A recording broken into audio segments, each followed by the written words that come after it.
Hi, everyone. Today I want to talk about the book series that made millions fall in love with reading.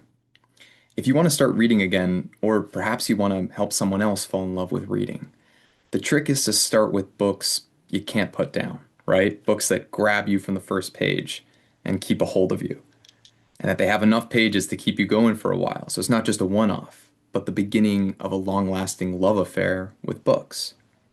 And that's what these are. They're book series that will pull you in, keep you turning the page, wondering what comes next, and ultimately leave you wanting more. I've read all of these books as a young reader, and many of them I reread as an adult, and each one played a part in helping me fall in love with reading, and ultimately in leading me to discover classics and everything beyond. So today I'm sharing the series that have a proven track record of reliably turning non-readers into readers. Series that are fun, immersive, and impossible to forget. So the first one here. Imagine a world where every choice is life or death. You're caught up in this fast-paced, impossible to predict story.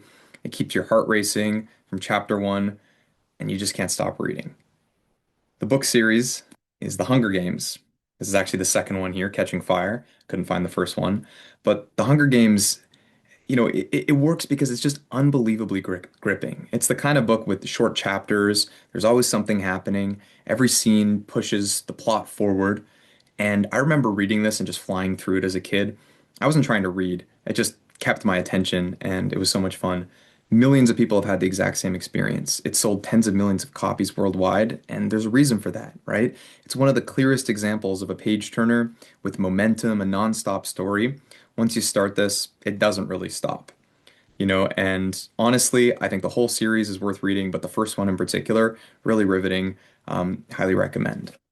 Second one. Now, imagine this is a little bit of a different world, but a world where the ancient gods from ancient Greece live in the modern world. Funny characters, they each have their own personality and their quirks. It keeps you laughing, and every chapter has a side quest, an adventure that you don't want to end. This one, Percy Jackson and the Olympians. The first one's called The Lightning Thief. This is a great series as well. I remember reading this as a kid and just having so much fun. It also taught me a lot about the classics. It taught me about, the ancient Greek mythology in a way, and then little by little you're introduced more classically into what's going on. But it feels easy reading, right? It's a light tone, humor all the way throughout. It never drags. There's great pacing. And it's just one of those series that isn't intimidating. You really enjoy it. And I think that's why it pulled millions of younger and often reluctant readers really into reading. It doesn't demand a whole lot from you, but it gives you a lot. It gives you insights, that you wouldn't necessarily expect from such a more popular book like this. Now, for a lot of people, this is where reading becomes fun again. I really enjoyed reading The Lightning Thief, the whole series, and honestly, Rick Riordan has other series. I have another one here, The Lost Hero. It takes similar thing, but it's the Roman gods instead. There's a really interesting series as well. I highly recommend Rick Riordan's work, and in particular, The Lightning Thief, Percy Jackson, The Olympians. Third one here. Picture waking up in a strange place, no memory. You're surrounded by danger.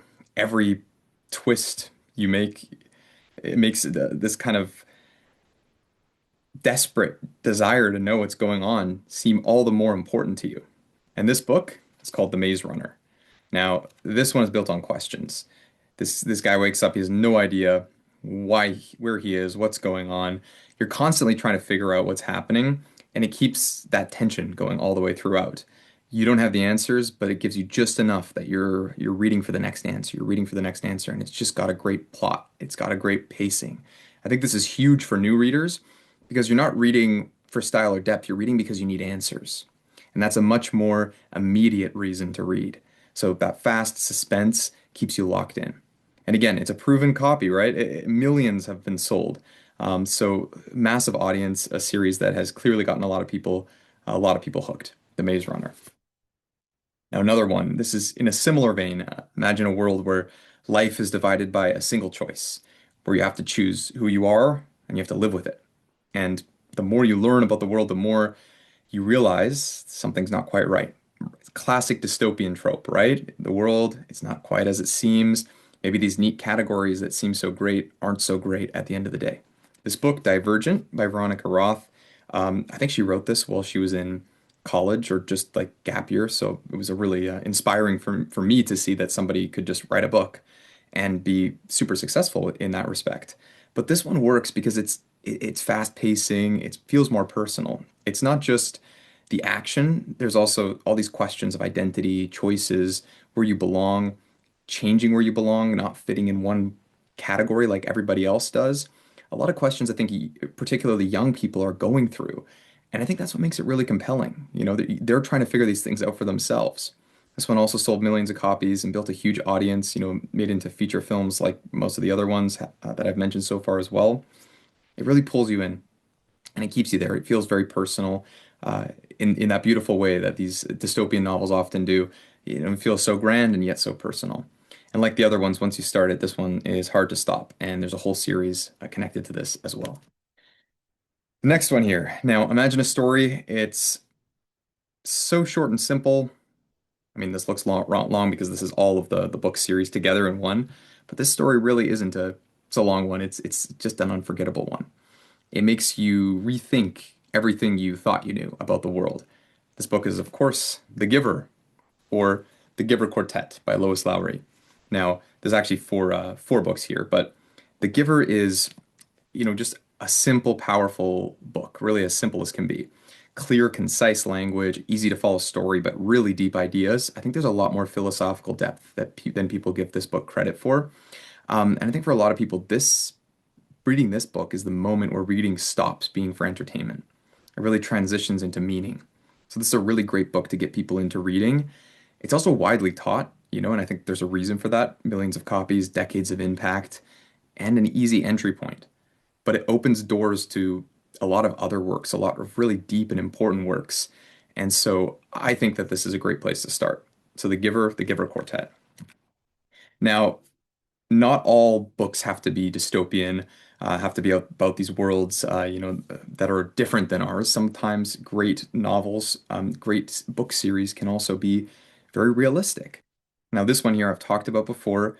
Imagine following somebody who's endlessly optimistic, imaginative, full of life, that joie de vivre, and someone who makes the world feel bigger, brighter, full of adventure, right? This is Anne of Green Gables, of course. And I think this works for a very different reason. It's not as fast-paced, but it's very immersive, right?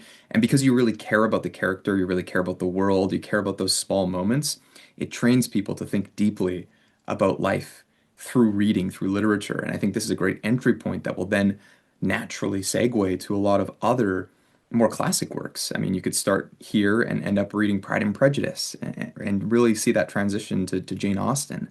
And I remember this being the kind of book that just pulls you in gently, right? You feel very invested, but it's not necessarily a tour de force riveting from the beginning. Again, another one that sold tens of millions of copies over time, and it's lasted for generations because there's something deeper than just the excitement and entertainment in this book. Really builds a real love for reading. So Anne of Green Gables, a great recommendation here. Next up, picture stepping into a magical school where every chapter introduces new wonder, friendship, mysteries, and you can't wait to see what happens next. Of course, this book is Harry Potter and the Philosopher's Stone. This one grows with you. You read it throughout time. You can read it multiple times throughout your life as you get older, but also every book in the series grows. Harry gets older as he's going through all of the books. And that moral development, that personal character development is just meant to be it's just begging to be right alongside with your growth as a person, right? As you're going through high school, as you're going through college, as you're going through, could even be later in life.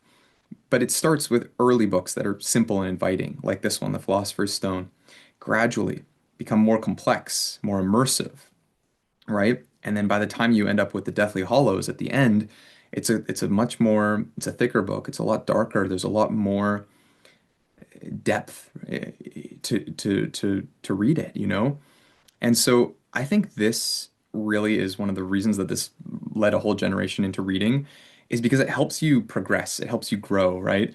Into loving reading, into being involved in books comfortably. I think, you know, it's not the kind of book that just hooks you. It's the kind of book that trains you to be a reader, right? I mean, you literally have to read over 1 million words to get through the whole series. So you have to learn how to read. And if you want to read Harry Potter, but because you want to know what happens next, it's almost a byproduct learning to read just because you want to see what happens next in the story. And that's, I think, the great brilliance of Harry Potter and why that's a great one to read as well. Now, another one. Imagine a quiet, charming adventure that gradually grows into this epic and unforgettable story. There's courage and imagination, and perhaps some trolls along the way. And this one is The Hobbit, and some dragons. Now, this work feels like a classic, and it is, but it's still very approachable. I mean, Lord of the Rings is amazing. It's one of my favorites, great classic as well. But The Hobbit is written much more simply. I mean, Tolkien wrote it initially for his children, right? And I think the writing has more depth, a bit more richness, perhaps, but the story keeps it just so light and engaging. And for a lot of people, I think this is their first step into older literature without feeling overwhelmed. It's a very nice entry point. And it's endured for decades, right? Another one that sold, I think, over 100 million copies in total because it strikes the balance so well. It's just that gateway, really, onto a bigger adventure, literally in terms of the story, and a gateway into a bigger adventure in terms of reading. The next one here is, I don't know why I don't have it. Well, imagine a world where you can walk into through a wardrobe full of magic, adventure, and characters who feel like old friends. This one is the Chronicles of Narnia. And I had it somewhere, but I don't seem to be able to locate it right now. I have too many books around me. But, you know, the beginning, Lion, the Witch, and the Wardrobe, really the first book is The Magician's Nephew. That's where you need to start. The first one that was written, like the most popular one, is The Lion, the Witch, and the Wardrobe. But start with The Magician's Nephew, Lion, the Witch, and the Wardrobe, and work your way all the way through to the last battle. It works because it's simple, it's memorable. The way that C.S. Lewis writes is so conversational. If you like Neil Gaiman as well, he drew a lot from C.S. Lewis's writing. Short books, but the worlds are just so vivid and they draw you a little bit deeper each time. And it's incredibly easy to keep going, which is exactly what we're looking for when we're trying to build this reading habit, right? And like all the other books that we've talked about so far, this has reached millions and millions of readers across generations. And I think it's really one of the clearest examples of how a series can quietly turn reading really into a habit, into a routine. It trains you to read, much like the Harry Potter series, because it's 7 books, right? It's long, and you have to work your way through them.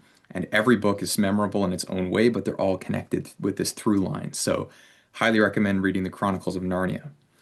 The last one here, finally, this one is a little bit more of a stretch, a little deeper, but I think this is a great entry point if you're looking for something with a bit more out of the box, maybe.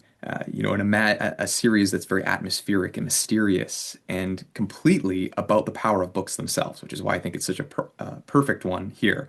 This series really rewards patience, curiosity. You have to stay with me for this one. It's not as riveting as quick as the other ones, but the Cemetery of Forgotten Books series, with the first one being The Shadow of the Wind, or La Sombra del Viento in Spanish. This one is different, right? It's not as fast paced, it's more atmospheric, it's definitely more mature, but it's really immersive. And if you're ready to read it, this is the kind of series that reminds you how important stories are. And that's really, what this is all about. It's been read all over the world, it's translated into dozens of languages. It has a devoted following right now. I think it's almost more like a cult classic compared to some of these other ones that we've talked about, but you know, it's almost like a next step putting this at the end here. Once reading is clicked for you, I think this is the kind of series that takes you one step further and keeps you going. And for some readers, other starting points might work better. I mean, if we're looking for something fun and easy, maybe I'd recommend Goosebumps, something mythic and kind of, you know, interesting, maybe a Wizard of Earthsea, or for humorous and clever type reader, Discworld could be a great entry point. There's so many, right? And I think, just finding the right book for you is really the key here. But if you enjoyed this list, please hit like, subscribe, and comment what series got you hooked on reading, or which one you're starting next, or which one you'd like to suggest to a family member or loved one to start reading. And if you want even more reading inspiration, tips, and personal recommendations, Check out my Substack, link in bio. Remember, reading isn't about finishing the hardest book. It's about finding the right book, the right series that makes you want to keep going, want to go one level deeper, want to go one layer deeper into the onion. And that's really the importance of finding the right series of books to read. So thank you so much for watching. I hope that you guys got something out of this video. Sorry if I rambled a little bit on here, but I really appreciate all of the support that everybody's given me so far and look forward to making more videos in the future. All right, thank you so much, and God bless.